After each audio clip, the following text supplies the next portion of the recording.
Racist cop berates black woman unaware. She commands the external review, probing his unexplained disappearances. Hello, everyone. Before we begin today's story, I have a small favor to ask.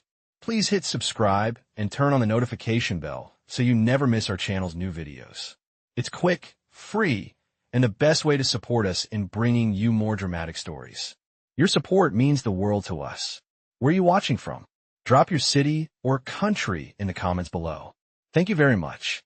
Let's return to the main character. Officer Daniel Crow had worn the badge long enough to believe it spoke for him before he ever opened his mouth.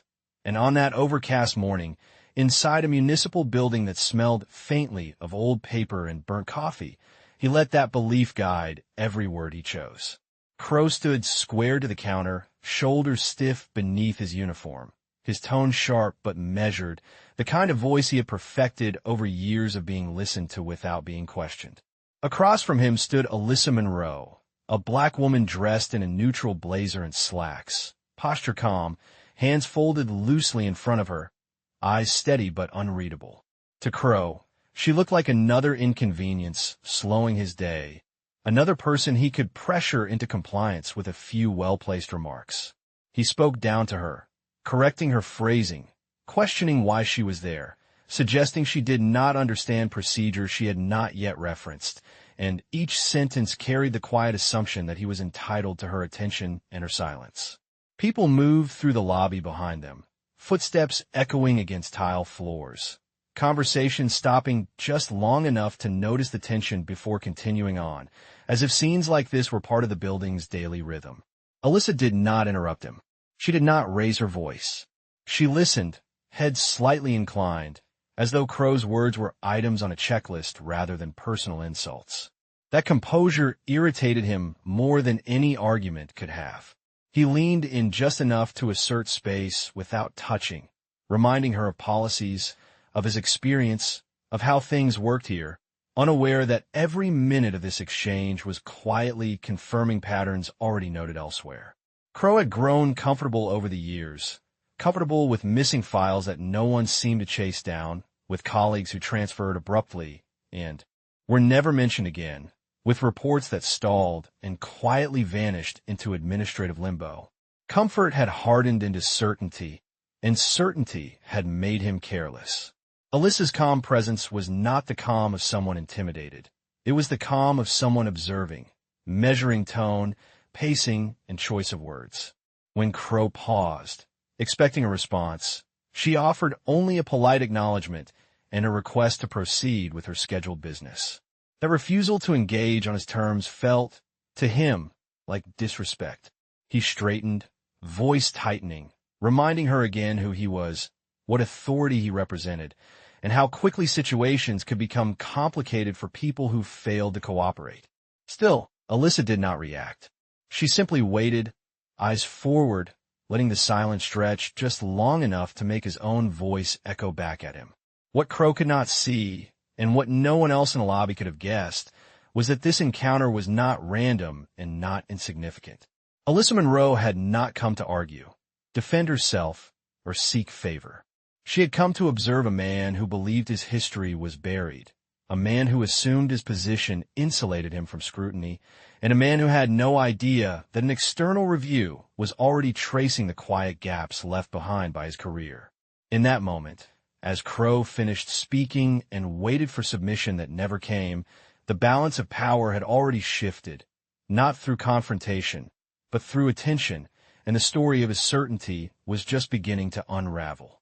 The lobby gradually returned to its usual rhythm after the exchange, but the air around Officer Daniel Crow carried a different weight, one he did not notice as he turned away from the counter and adjusted his uniform.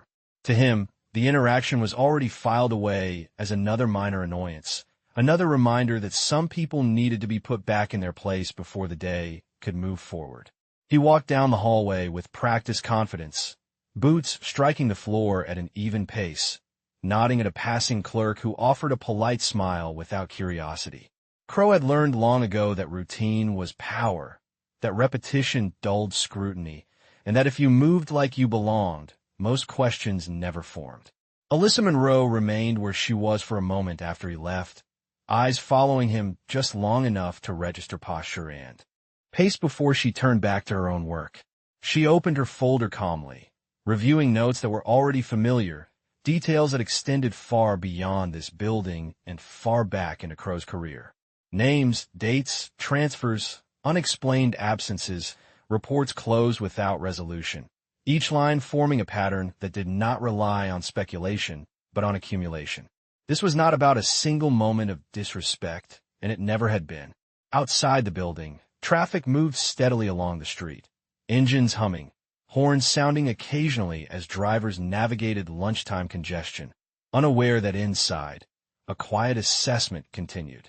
Crow entered the break room, poured himself a cup of coffee, and exchanged casual remarks with another officer about weather and overtime schedules. He laughed easily, comfortable in the familiarity of his surroundings, unaware that familiarity itself had become a liability. Over the years, he had grown used to the way conversations stopped when he walked in, the way colleagues chose words carefully around him, the way supervisors avoided paperwork that might require follow-up. To Crow, that silence had always felt like respect. He did not consider that it could also be caution. Alyssa, meanwhile, made her way through the building without drawing attention, noting signage, office layouts, and the subtle dynamics between staff members. She observed which doors stayed closed, which desks were cluttered with unfinished reports, and which names appeared repeatedly on internal correspondence. Each observation added depth to what was already on record. She had learned that systems did not reveal themselves through confrontation, but through consistency, through watching how people behaved when they believed no one important was paying attention. By early afternoon, Crow was back on duty, responding to routine calls, his voice steady over the radio, his demeanor unchanged. He felt no sense of urgency, no hint that anything had shifted. The past, as far as he was concerned, was settled, and the present was under control. What he did not know was that control did not belong to volume or authority, but to patience. Alyssa sat in a quiet office later that day, updating a timeline that stretched across several years, marking connections that others had overlooked because they had never been asked to look. She did not rush. There was no need. The review process moved deliberately, insulated from local influence, designed to withstand pressure without reacting to it. As the sun lowered outside and shadows lengthened across the city, Crow finished his shift with the same certainty he always carried, locking his locker and heading home without a second thought. Somewhere beyond his awareness, the story he believed was complete was being re-examined, not with anger, but with clarity, and the distance between his confidence and the truth was beginning to narrow. The following morning arrived without urgency, and Officer Daniel Crow greeted it the same way he always did, with the quiet confidence of someone who believed his position insulated him from surprise. He arrived early, parked in his usual spot, and walked into the station as the building slowly came to life, lights humming on and desks filling with paperwork. Crow liked mornings because they reinforced order, and order reassured him that nothing had changed overnight. He exchanged brief greetings, skimmed through memos without reading closely, and dismissed a reminder about an upcoming administrative review as routine housekeeping. Reviews came and went, he told himself, and none had ever touched him. Across town, Alyssa Monroe sat at a plain desk in a borrowed office space, the kind used precisely because it attracted no attention. She reviewed transcripts, internal emails, and timelines, her focus steady, her movements unhurried. Each document told a partial story, and together they revealed gaps that could not be explained by coincidence. Officers reassigned without formal requests, case files marked complete with missing attachments, and schedules adjusted in ways that benefited the same name again and again. Crow's name appeared frequently, not loudly, but persistently. Alyssa did not need intuition to guide her, only patience. She understood that the most revealing details were often the smallest ones, the choices people assumed no one would examine. Back at the station, Crow attended a briefing where supervisors spoke about community relations and professionalism, words that washed over him without friction. He nodded at the appropriate moments, confident that such talks were meant for others, for those who had not learned how to navigate the system. When a colleague mentioned external oversight, Crow smirked, making a quiet joke about outsiders who did not understand the realities of the job. Laughter followed, brief and uneasy. Then the room moved on. Crow mistook that unease for agreement. Alyssa noted that same briefing in her records, not for what was said, but for who spoke and who stayed silent. Silence, she had learned, was rarely neutral. By midday, Crow was back at his desk, sorting through reports, his attention drifting to his phone whenever it buzzed with casual messages. He felt secure, anchored by years of familiarity, and that security shaped his behavior. He cut corners where he could, deferred tasks that required documentation, and trusted that nothing he left undone would ever resurface.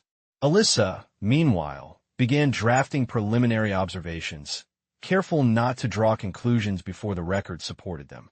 She outlined patterns, cross-referenced dates, and prepared questions designed to clarify rather than accuse. The process demanded restraint, and restraint was a form of discipline Crow had never needed to practice. As afternoon stretched into evening, Crow finished his shift feeling unchanged, unaware that his name had already been flagged for further review. He did not know that his confidence was being measured, not challenged, and that each dismissive comment added context rather than defense. Alyssa closed her folder at the end of the day, satisfied not with progress, but with confirmation. The system was responding exactly as expected, revealing itself through habit rather than resistance. Crow believed authority protected him, but authority, when left unchecked, left a record. And while he drove home, thinking only of dinner and rest, the distance between his assumptions and reality continued to shrink, quietly and steadily, without confrontation or warning. By the fourth day, subtle shifts began to surface, though Officer Daniel Crow could not have explained them if asked. Conversations paused when he entered certain rooms, not long enough to feel deliberate, but just enough to register as hesitation. Emails that once received immediate replies now sat unanswered for hours. A supervisor asked him to resubmit a report he was certain had already been approved, citing a need for clarification that felt unnecessary. Crow dismissed each moment individually, telling himself it was coincidence, the kind of administrative clutter that came with the job, yet a faint irritation followed him through the day like an echo he could not place. He reminded himself that he had survived worse scrutiny before, and that experience had taught him one simple rule: act as if nothing had changed, and eventually nothing would. Alyssa Monroe, however, was watching change unfold exactly as anticipated. She tracked how Crow responded to mild resistance, how quickly his patience thinned when routine compliance was replaced with questions. Each reaction added depth to her understanding of him, not as an individual incident, but as part of a larger behavioral pattern.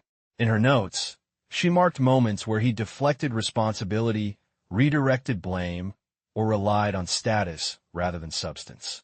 These were not accusations, merely observations, but they painted a consistent picture. Crow attended another meeting that afternoon, this one focused on internal audits. The language was careful, procedural, and deliberately neutral. Yet Crow felt a tightening in his chest as unfamiliar names appeared on the agenda. External reviewers, independent committees, oversight protocols, all presented as safeguards rather than threats, but to him they sounded like interference. He kept his expression neutral, nodded when required, and told himself that transparency favored those who knew how to navigate it.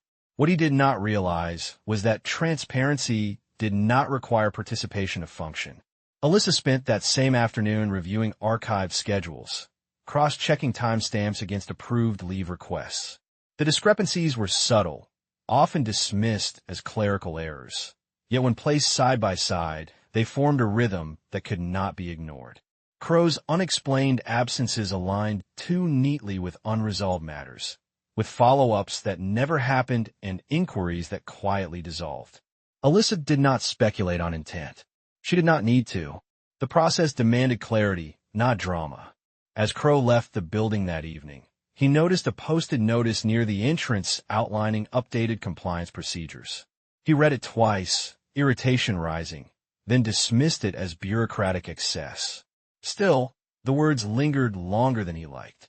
Accountability, documentation, independent review. Terms he had once viewed as background noise now seemed to follow him. At home, he replayed conversations in his mind, searching for missteps, reassurances, anything that confirmed his control. Meanwhile, Alyssa finalized a preliminary summary, careful with every word, aware that precision mattered more than urgency. She noted that Crow's confidence appeared inversely proportional to oversight, that his behavior shifted when authority was questioned without confrontation.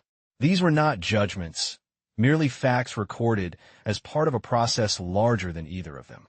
By the end of the week, Crow sensed pressure without knowing its source, like weather changing before a storm. He told himself it would pass, that systems always corrected back to familiar patterns. Alyssa, reviewing her work one last time before submitting it forward, knew better.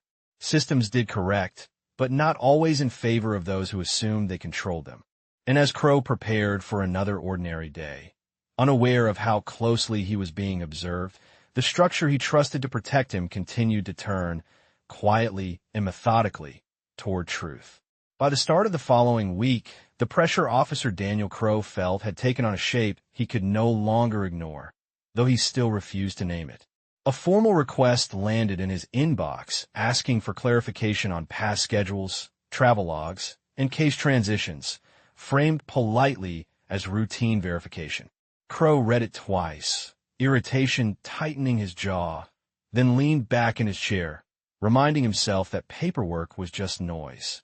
He responded with confidence, providing explanations that sounded reasonable even to his own ears, trusting that familiarity with the process would smooth over any rough edges. What he did not realize was that his responses were not being weighed for charm or authority, but for consistency. Alyssa Monroe reviewed those same explanations later that day, comparing them against archived records that told a quieter, more precise story. Where Crow cited memory, she cited timestamps. Where he referenced standard procedure, she noted deviations that had been quietly normalized over time.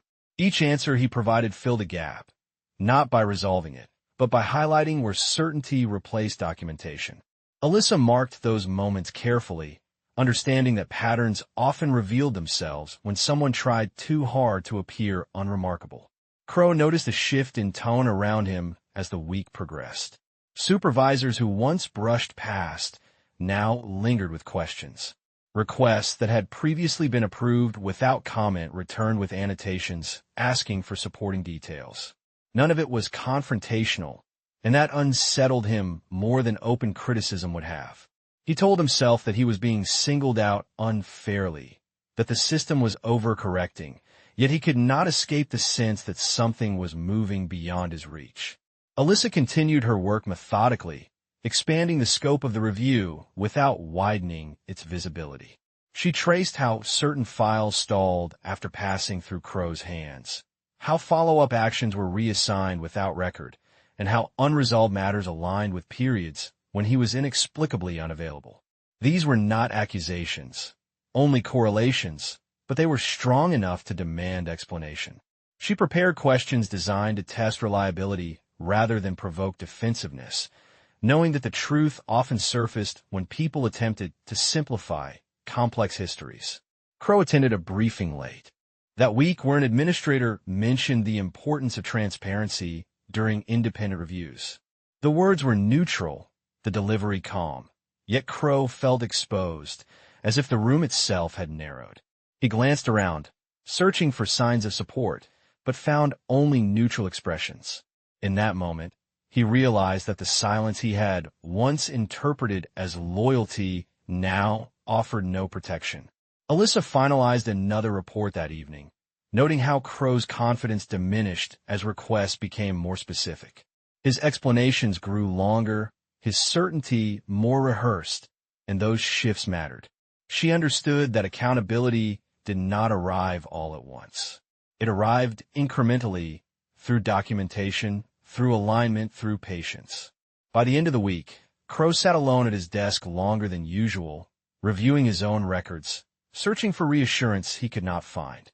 He told himself that nothing concrete had happened, that no accusation had been made, yet the absence of direct confrontation felt deliberate.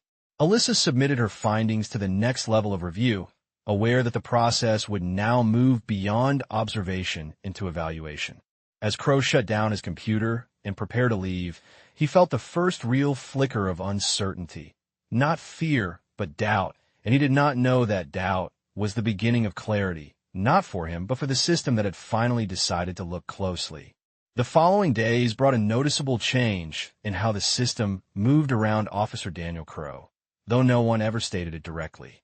Meetings he was once excluded from now required his attendance, yet his role within them felt diminished, limited to answering questions rather than directing outcomes. Requests arrived with precise language, asking for timelines, confirmations, and documentation that reached farther back than he expected. Crow complied outwardly, reminding himself that cooperation projected confidence. But inwardly he began to feel as though every response tightened an unseen net.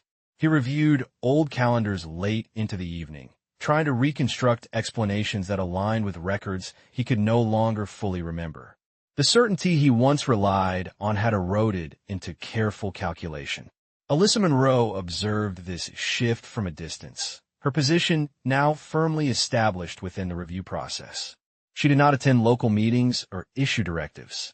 Instead, she received structured updates, each one adding clarity to the narrative taking shape. The questions posed to Crow were hers, refined through policy language and routed through proper channels, ensuring neutrality while testing reliability. Alyssa understood that credibility weakened when someone adjusted their story to fit scrutiny rather than evidence. Crow felt the strain most acutely during a scheduled interview framed as informational. The setting was neutral, the tone professional, yet the questions required him to revisit decisions he had long considered settled. He answered steadily, choosing words carefully, but each answer led to another inquiry, another request for clarification. There was no accusation, no raised voice, only an insistence on alignment between statement and record. For the first time, Crow realized that authority did not shield against repetition. Alyssa reviewed the transcript afterward, noting where Crow hesitated, where explanations expanded unnecessarily, and where certainty gave way to qualifiers. These were not faults, merely indicators. She compared his responses to prior documentation, observing where they diverged and where they overlapped. The review process did not rush to judgment. It waited, allowing inconsistencies to reveal themselves without pressure. As days passed, Crow sensed isolation where camaraderie once existed. Colleagues remained polite but distant, careful to avoid informal conversations that might later require clarification. He told himself they were protecting themselves, not distancing from him. Yet the effect was the same. His badge still granted access, but it no longer commanded unquestioned trust. Alyssa submitted an interim report summarizing her findings, careful to present patterns rather than conclusions. She emphasized the importance of further evaluation, recommending additional verification steps without assigning motive. The strength of the process lay in its restraint, in allowing evidence to speak louder than assumption. Crow received notice that his schedule would be temporarily adjusted pending review completion. The language was neutral, administrative, yet it landed heavily. He reread the notice several times, searching for reassurance in its formality. Nothing in it accused him, but nothing in it protected him either. That night, Crow sat alone, considering how easily certainty had slipped away, replaced by questions he could not dismiss. Alyssa closed her files at the end of the week, aware that the next phase would move beyond observation into determination. She did not feel satisfaction or triumph, only a quiet resolve to see the process through. Systems, she knew, did not correct themselves through confrontation, but through persistence. And as Crow prepared for days that would no longer follow familiar patterns, The structure he once relied on continued its deliberate progression, guided, not by emotion, but by record, toward an outcome he could no longer control.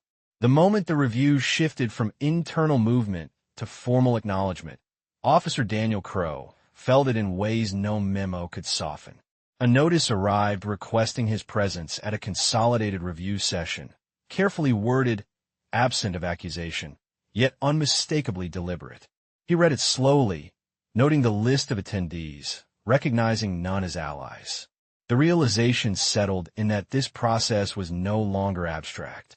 It had a face, a structure, and a momentum that did not bend to familiarity. Crow arrived at the scheduled time, posture controlled, expression neutral, determined to project steadiness. The room was quiet, organized, and intentionally plain, designed to remove hierarchy rather than reinforce it.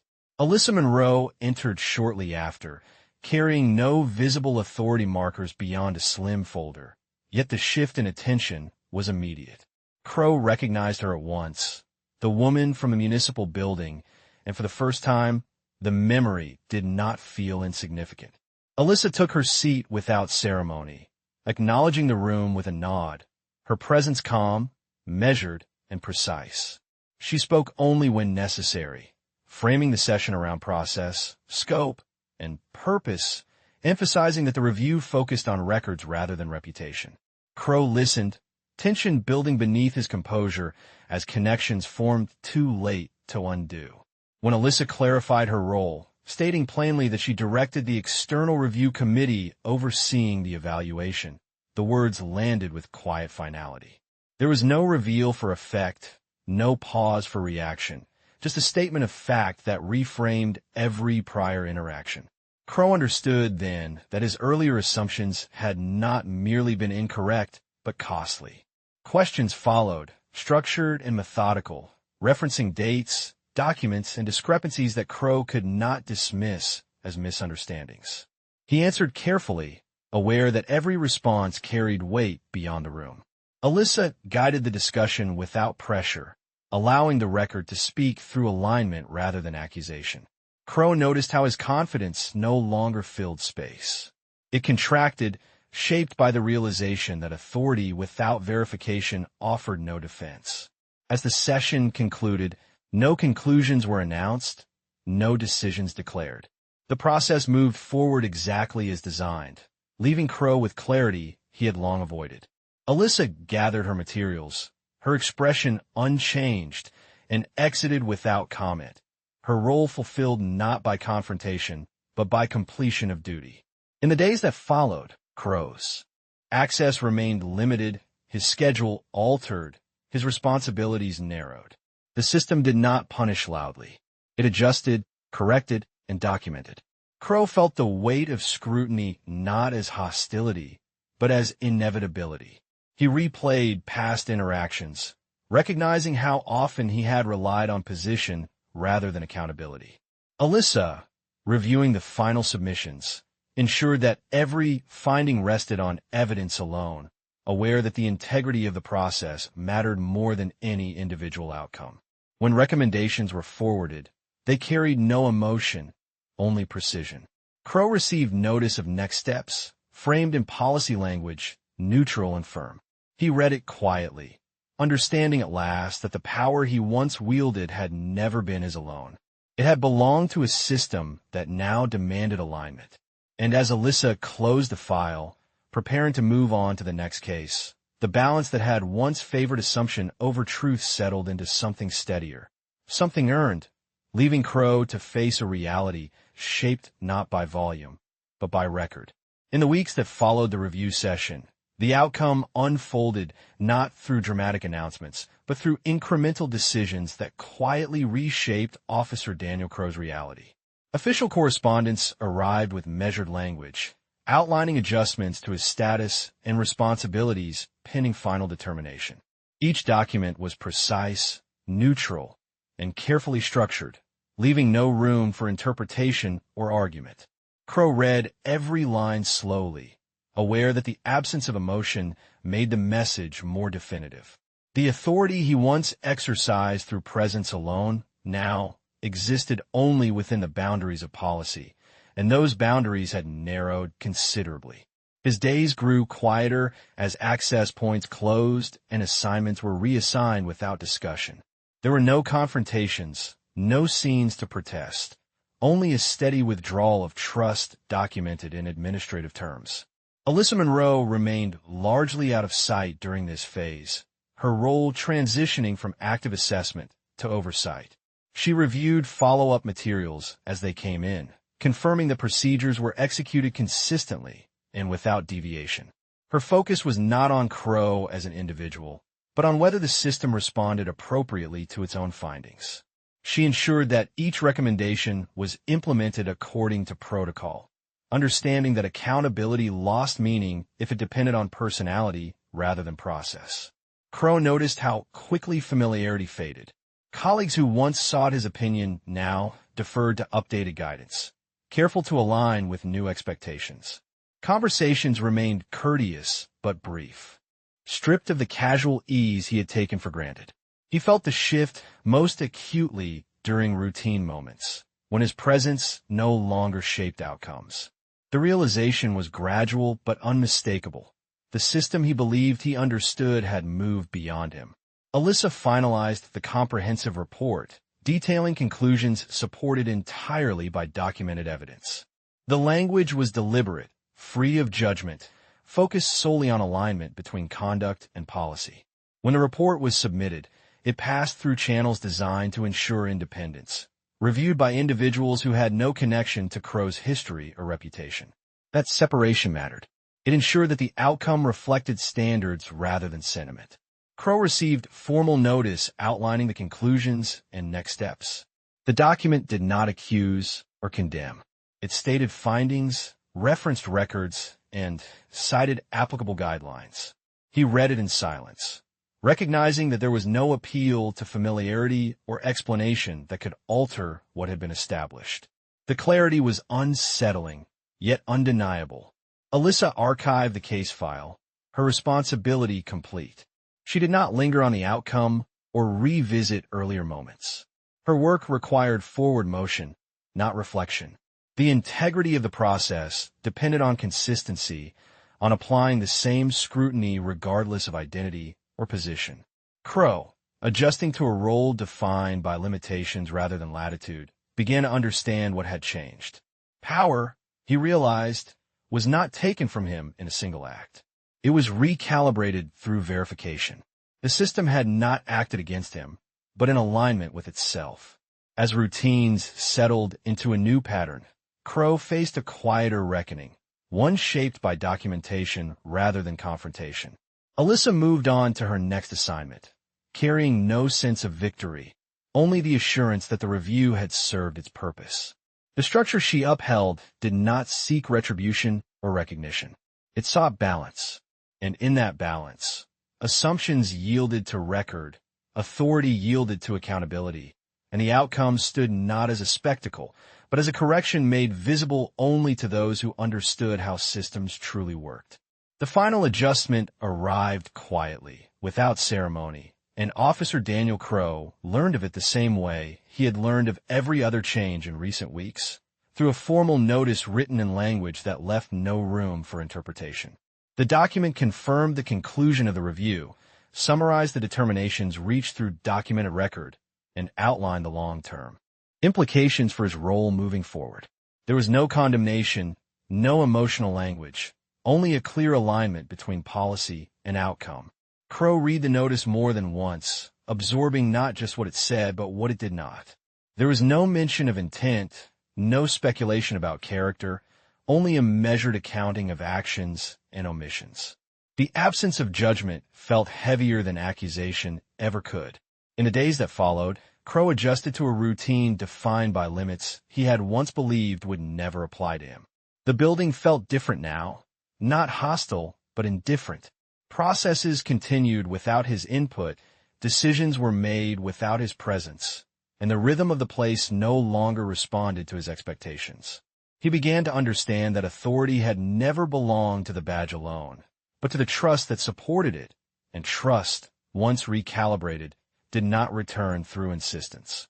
Alyssa Monroe completed her final administrative responsibilities related to the case, confirming that all procedures had been executed correctly and that the documentation remained accessible for future reference. She did not revisit the past interactions or dwell on their implications. Her work required forward focus, an understanding that accountability was not an endpoint, but a standard applied repeatedly. When she closed the file, it was with the same composure she had brought to the first observation, aware that the integrity of the system depended on consistency rather than spectacle. Crow reflected privately on the moment he had dismissed her presence, on how easily he had assumed hierarchy without verification. That assumption, he now realized, had been the first entry in a record that ultimately defined the outcome. There was no single action he could point to, no dramatic mistake to isolate. Instead, there had been a pattern, sustained by certainty and unchecked by scrutiny, until the structure he relied upon had quietly corrected itself. The correction did not humiliate him or elevate anyone else. It simply restored balance. Alyssa moved on to her next assignment, carrying forward the same principles that had guided this review. She understood that justice did not require confrontation to be effective. It required patience, clarity, and a willingness to let systems function as designed. Crow, adjusting to a future shaped by accountability rather than assumption, came to recognize a truth he had long overlooked. Power was never proven by volume or control, but by alignment, with record and responsibility. The system had not acted against him out of spite or bias. It had acted in accordance with itself. As time passed, the story of what had occurred did not spread through rumor or retelling. It existed quietly in files, in procedures, in the subtle shift of how authority was exercised. And in that quiet conclusion, the lesson remained, not spoken aloud, but evident to those willing to see it, that when power is left unquestioned, it creates its own record, and when truth is given time and structure, it does not need to announce itself to be known.